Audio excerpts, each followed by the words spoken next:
Corona, and particularly on mixed methods and quantitative research. And as Lotte also already mentioned, it's part of the seminar series on research in times of COVID, organized by the AISSR here at the University of Amsterdam. My name is Ursula Daxeker. I'm an associate professor of political science here at the UvA.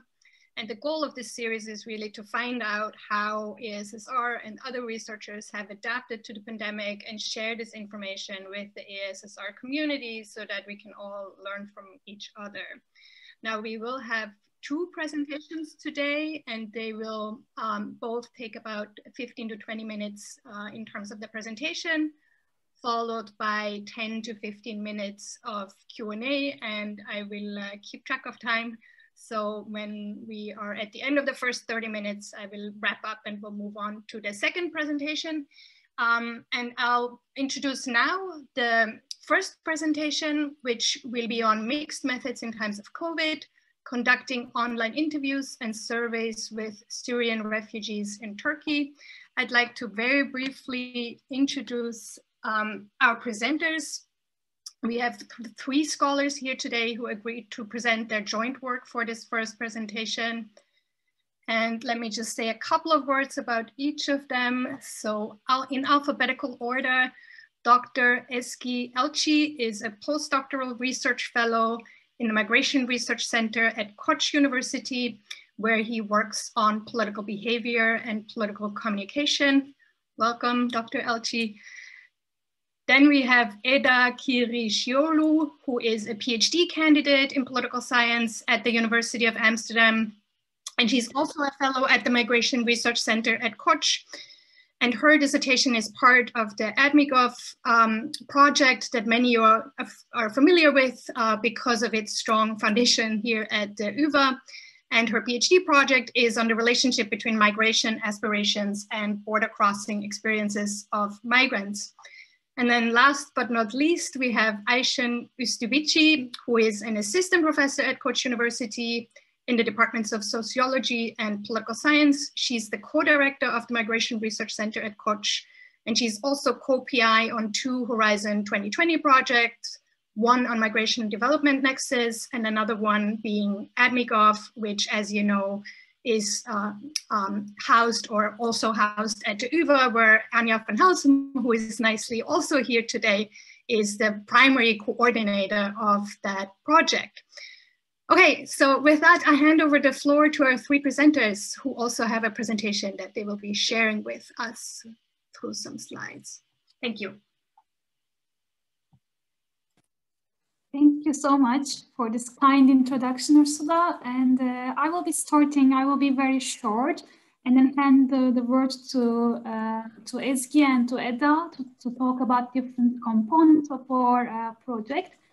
I cannot see the presentation. Oh, yeah, okay, wonderful. So, I mean, as it was introduced, we will be talking about our mixed method, how we adjusted our research in the context of ADMIGO, particularly work package 6, where we talk about how the impact of different policy interventions that are otherwise also called development intervention on migration decision making. Can we go to the next slide already? Yes, great. And so what we did was that actually, like, the aim of this particular work package was really trying to find out this relationship between policies and then migrant decision making in general. And while doing that, we accounted for the complexity, of course, in decision making in forced displacement context, where people would have various motivations in terms of their mobility. They might choose to stay, or they might aspire to move on or return at some point back to their places of origin. And while they are having these different motivations or aspirations for the future, they're also facing various challenges to realize them. So this is a very complex research question. And then the study actually is now being conducted in Lebanon, in Mali, in Ethiopia, as well as in Turkey. In the Turkish context, our focus has been on two major displaced communities that are Syrians and Afghans, and these people are sort of forcibly displaced. And as you can imagine, to do a survey with them, to do, in-depth interviews and so on, all these things are a bit challenging because these are like more like hard to reach populations bearing different types of vulnerabilities. And at the same time, when we compare Syrians and Afghans, we will not go into detail in this presentation because of the time limit, but they're also subject to different protection regimes. And then our initial strategy actually was to conduct a mixed method, including a face-to-face survey, peer-to-peer computer-assisted personal interviewing, and then it's going to be face-to-face, and plus it will be followed by some qualitative interviews conducted by the research team itself in 5 cities. So the initial plan was actually to really visit these 5 cities in Turkey and then do a field work there. But then because of the COVID situation, this strategy had to be changed. And then now this is our time to really, now we have finished the data collection. We are about to start, we already started the analysis. We are in a way digging further the findings. And it's a really wonderful time for us to reflect on our strategy, like what we did given these challenging times, how we adjusted into COVID situation using various online methods, and what are the advantages as well as disadvantages of these methods. So I will, without further ado, I will actually hand over to Ezgi. He will be talking about more like quantitative aspect of our research, how we conducted the survey, and then later on, Eda will take over to explain how we did the qualitative part, basically, and then we can open up for Q&A. So thank you again for this opportunity. Ezgi, please, you may take over from here. Thank you, Ayşen, and thanks everyone for providing this opportunity to us. So as Ayşen mentioned, I mean, during the first weeks of the pandemic, we discussed how we can move forward in the Admigo project. And here in this slide, as you see, I mean, we had 3 alternatives. The first one is sticking with the face-to-face survey method, but practically we don't know, or we can't estimate the end of the pandemic. And I mean, at that time, there was also no vaccine for COVID-19. So, I mean, basically we were out of protection. So it was a period of uncertainty. And in the second option was conducting a phone survey using random digital dialing. However, Afghan and Syrian refugees' phone numbers are not publicly available, and the Directorate of the Migration in Turkey doesn't share such information. And finally, an online survey appeared as the most convenient, cost-effective, and healthy alternative considering the pandemic conditions. However, you know, the representativeness question arises in online surveys, because considering the sample would be biased towards the ones with membership in online platforms. And Eda, previous slide, please. So the comparison was also complicated because we don't have any official data for Afghans. And even if the Directorate of Migration shares the official data of Syrians regarding age and gender, it only covers official registration, which means we still don't know the number of Syrians in Turkey that are not registered. Next slide, please.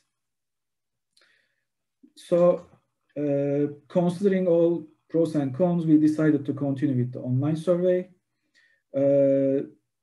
We first conducted 3 pilot tests with Syrians and 1 with Afghans. And we basically tested 2 things: whether we can reach the sample and whether the sample is similar to the official numbers. So finally, we conducted a survey in November and December 2020 using Facebook and Instagram ads. We used Qualtrics for data protection and anonymity. And after conducting an extensive data cleaning, we have 551 Syrian and 415 Afghan refugees. Next slide, please, Eda.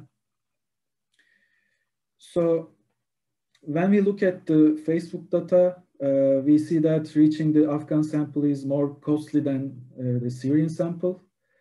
However, since there are more Syrians in Turkey than Afghan refugees, it's an expected result.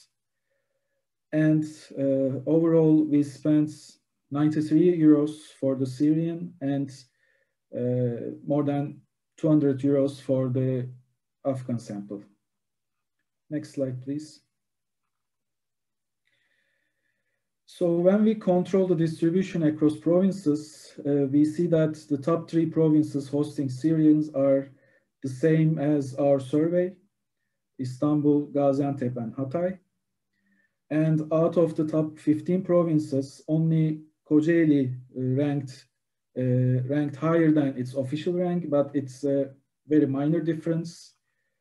Regarding the Afghan sample, we don't have any official data for comparison, as I said, but however, I mean, from our previous experiences, except for the big cities such as Istanbul and Ankara, we know that there's a considerable Afghan population in Denizli, Kayseri, and Konya. So the results are in line with our expectations. Next slide, please. Yes. So regarding the gender distribution of Syrians, our final data set has almost the same percentage of males and females compared to the official numbers. For Afghan samples, as I said, we don't know the official distribution of genders in the Afghans, but our data suggests that it consists of, predominantly consists of males. Next one, please. And finally, regarding age distribution, we have a younger sample compared to the official numbers for Syrians. However, similar to the official figures, we have fewer respondents as cohorts older. And in the Afghan sample, we also have a young participant group. And this is all for my parts. Eda.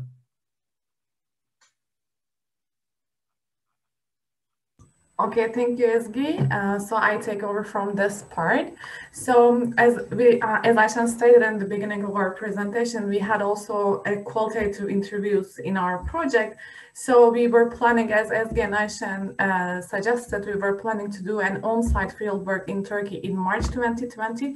But when March 11th, when the lockdown measures started in Turkey, we decided to merge online survey with our qualitative research, and at the end we had 12 on-site, and it was just started before the pandemic measures, and then 31 online qualitative interviews with Afghan and Syrian refugees who participated in our survey in Turkey in July and August, and after that December and January. So to reach our interlocutors, we have presented online survey participants with a very short message considering the tire from filling out an online survey. So why did we select the short message? Because our main aim was just to emphasize in this message that if they would like to share and talk more about their experiences, we are willing to listen to their stories. So in our further emails, we gave more information about the procedures in our research. So we have only indicated here that their internet consumption will be covered by our research. So at the end, volunteered participants reach us through our official website of Migration Research Center at Koç University, being Instagram, Facebook, and also email. So when we received these messages from survey participants, we skipped to the second phase and gave more information about our research. So general information about their privacy. For example, we said that their identity will be anonymous and the participation is based on voluntariness, this kind of stuff that you know, that you are familiar with ethical procedures. So at the end, our interview time was on average 1 hour. So moreover, the giving accurate information about our university and our research was really significant in order to build trust between the interlocutor and us. And it was really challenging because, as you all know, they cannot see we cannot see each other in a real, non-virtual atmosphere. So it was really difficult. And I can skip to the next slide, arranging an appointment. It was also very difficult because we asked their preferences for the ways of communication, be it Zoom, Skype, or WhatsApp. And due to most refugees' availability after the evening, because they usually work 12 hours a day and come home very late and usually work during weekends. So it was really difficult to arrange some time to do interviews. And most of the time, it was difficult for these reasons. But it has some limitations, but also it has some advantages that I will give more information right now.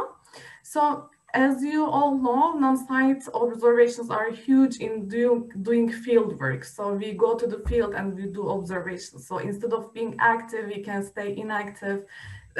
We were actually there, but we stayed absent at the same time. But it is very difficult to do it online. So it was almost impossible in online interviews. So this was the biggest limitation that we had faced. So also time spent for interview arrangements, as I said, those of doing fieldwork would know that generally we do need to contact refugees beforehand. Rather, we do interviews via random walks around the neighborhoods or via snowballing.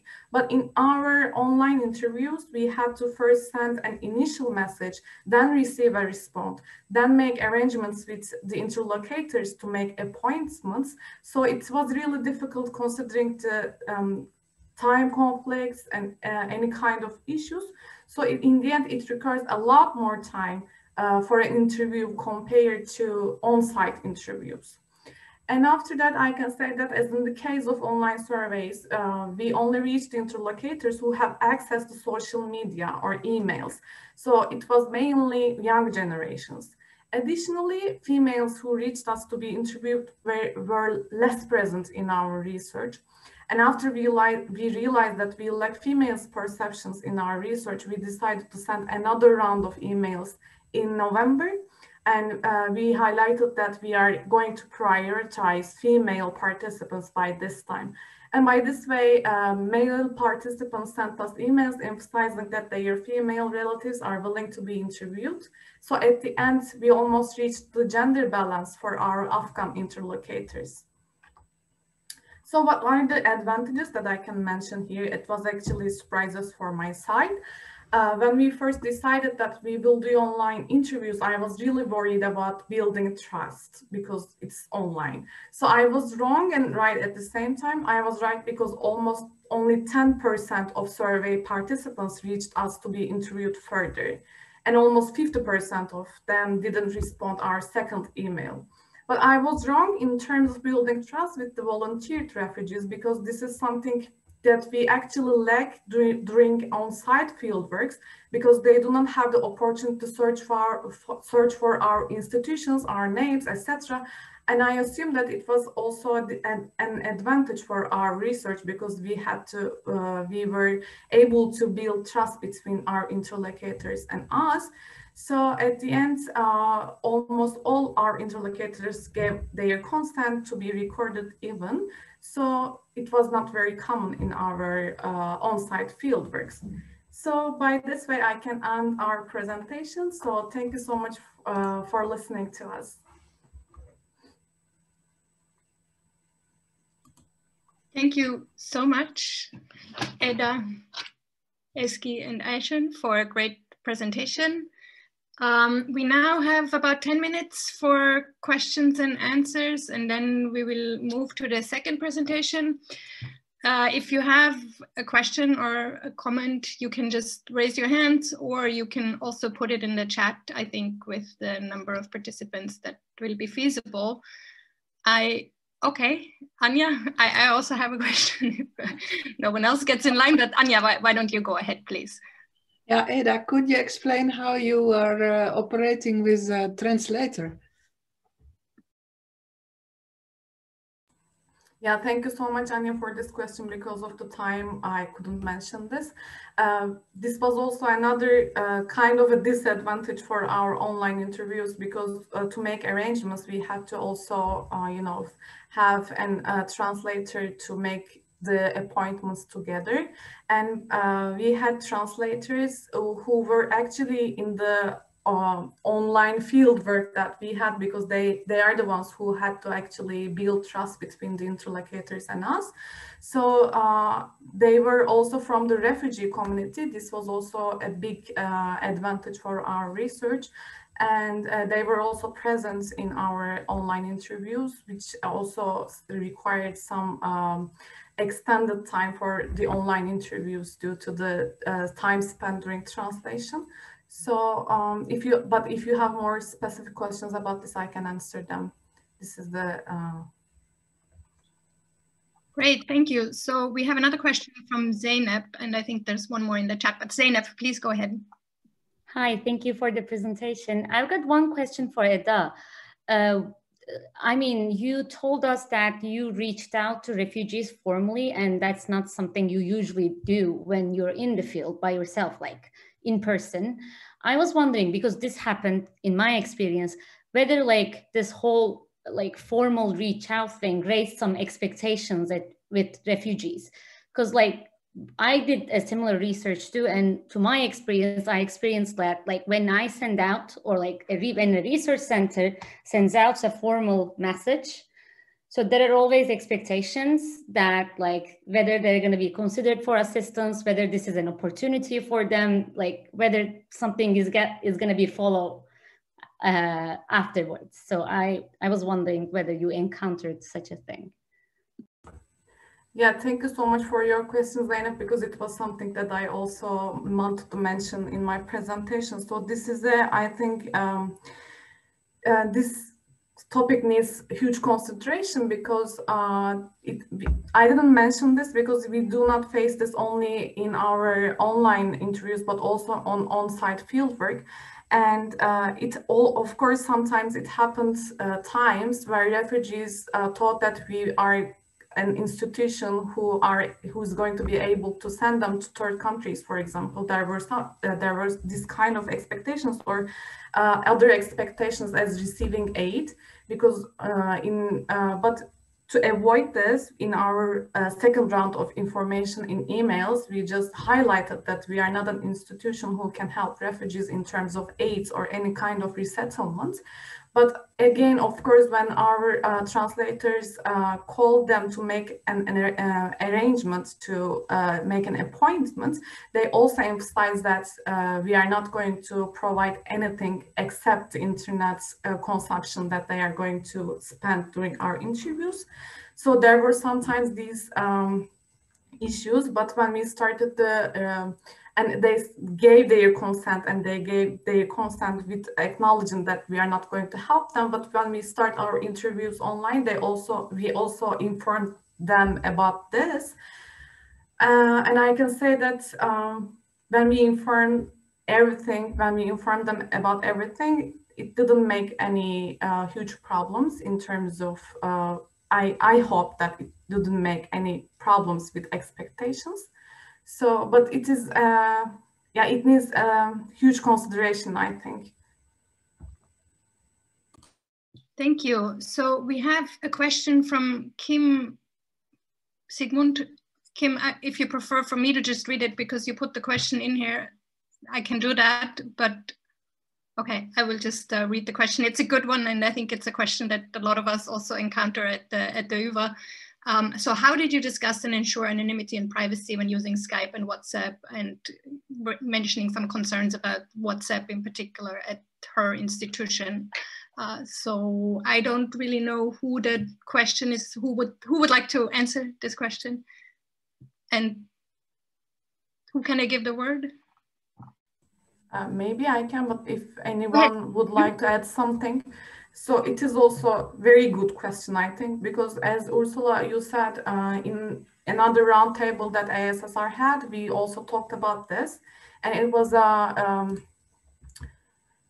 a huge consideration again for doing online interviews, because in that email that we sent, we asked our interlocutors about their preferences, and we further informed them via phone calls and said that we think that Zoom is the most safest one, so we just wanted to make sure that they can have a Zoom account and they can connect to our meeting via this link.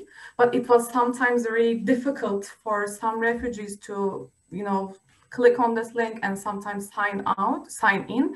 So it was really difficult for them. And I didn't want to be personally very insistent on this, because sometimes I also face some reactions about my insistence on, using Zoom, and they were just telling me that, okay, what is wrong with using WhatsApp, because I have WhatsApp and I don't care about the privacy issues. But sometimes it was really difficult to make, how to say, I think it is a huge dilemma, because sometimes you want to protect their privacy, but sometimes they can also give their consent about this. So it was a huge conflict in my mind as well. But I think we need to think more about this in the future, about using WhatsApp and Skype for doing online interviews. Okay, great, thank you so much. So we got another question from Burak, and he told me privately that he's in the library, so it's hard for him to read it. So I will ask his question and then add a small follow-up that I had myself about the online survey. And then after that, we'll have to move to the second presentation. But so Burak's question is, how exactly did you achieve the high participation numbers in the online survey? And I had a related question also about the online survey. Could you say a little bit about how you think the different format mattered in terms of, the responses that you got? Because I mean, a household survey, the goal is similar, but online, I think there might be some differences. I'm also curious, for example, with attrition, if that was a bigger issue with the online format compared to what you would have expected in a household environment. And I'm asking this partly also because I have a project where I'm a little bit worried about doing household surveys if this continues much longer. So Ezgi, are you answering this question, or both questions, I guess? Yeah, thank you, Burak and Ursula. So reaching this sample size is actually related to Facebook's algorithm. So when we established the ads, we put some specific keywords related to our target sample, and Facebook reaches the ones that related to these keywords actually. And if you leave reaching the target sample to Facebook, it works better because actually I don't really know how Facebook does this. And on the other hand, we actually didn't use so many keywords, but in order to reach some specific populations, you have to find some specific keywords if you conduct another research that requires more specific samples. Secondly, I forgot to put the response rate here, but as far as I remember, it's 25%, something like that, for Syrians and 15% for Afghans. Of course, it's not too high, but I mean, considering the other alternatives and other things that we are going through, it's not so bad, I think. So another thing is, I think we don't have a survey that we can compare whether our findings are valid compared to the a household face-to-face survey. However,